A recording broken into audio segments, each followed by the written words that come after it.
Shalom komunitas dewasa muda di CK7. Kembali lagi bersama kami dengan Daily Devotion bersama saya Eradi.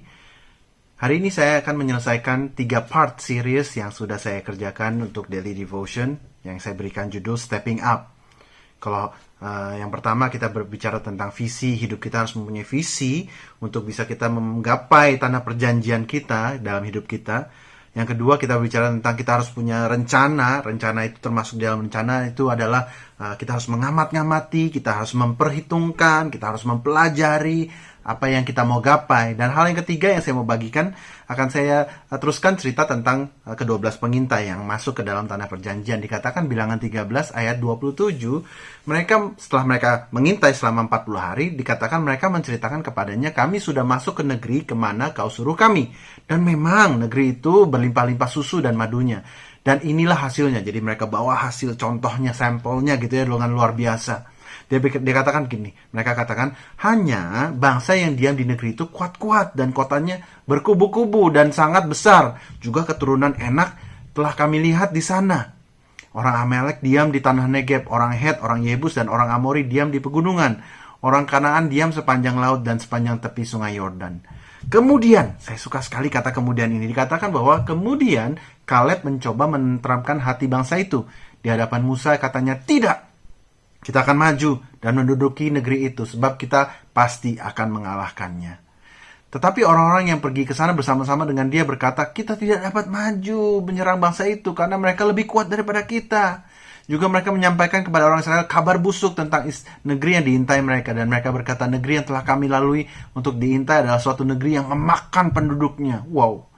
Dan semua orang yang kami lihat di sana adalah orang-orang yang tinggi-tinggi perawakannya. Juga kami lihat di sana orang-orang raksasa, orang Enak yang berasal dari orang raksasa. Dan kami lihat diri kami seperti belalang. Dan demikian juga mereka terhadap kami. Cukup aneh ceritanya ya. Tuhan sudah memberikan mereka janji. Mereka sudah mengintai dan mereka sudah lihat hasilnya.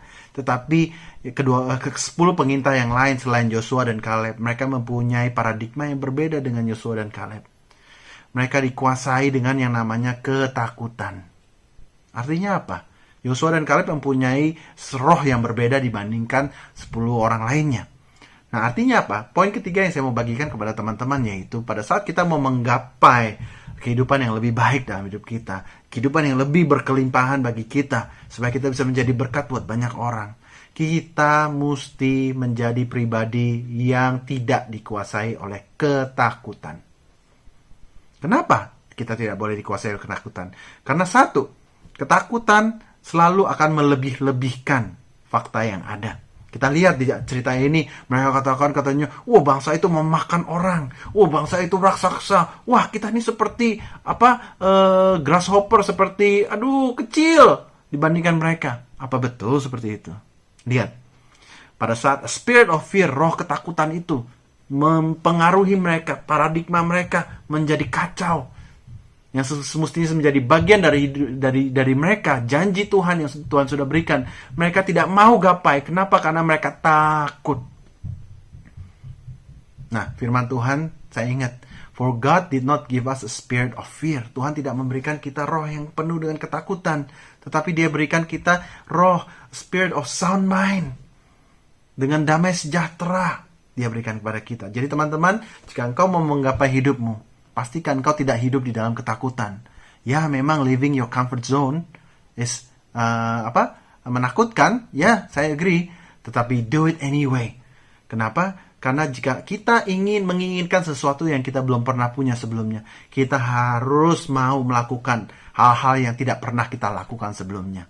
Dan mungkin kita lakukan itu dengan rasa takut. Tapi ingat, jika kita mempunyai visi dari Tuhan, kita sudah mengamatinya, kita sudah menganalisanya dengan baik, kita tidak boleh dikuasai oleh ketakutan.